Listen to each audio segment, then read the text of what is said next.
Radhika collection today tops are set wise వచ్చాయండి. Quality మాత్రం super. మళ్ళీ క్వాలిటీ తెప్పించాను. క్లాత్ అయితే బాగుంటుందండి. ఇది వైట్కి violet mixed colour. Chest mirror work వచ్చింది. ఎంబ్రాయిడింగ్ వర్క్ 42 సైజ్ అండి. ఇందులో చున్నీ అండ్ పాయింట్ చున్నీ, ఇది స్కర్ట్. ఓకేనా, 42 సైజ్ అండి. ఇది కావాలన్నా చూడండి. క్లాత్ మాత్రం చాలా స్మూత్గా ఉంది. ఇది అవాసా టాప్ అండి, XL size Avasa top.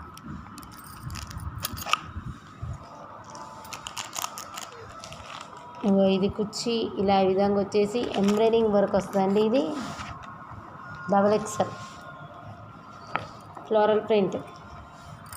Next ఇది చుట్టూ మిర్రర్ వస్తుందండి. XXL సైజ్ అండి. ఇలా మిర్రర్ వచ్చేసి ఈ విధంగా ఉంటుందండి. క్లాత్ ఎంబ్రాయిడింగ్ వర్క్ కుర్చీ బాగుంటుంది. ఇది పింక్ అండి. ఇది ఆల్మోస్ట్ నేను అంతకుముందు అమ్మాను.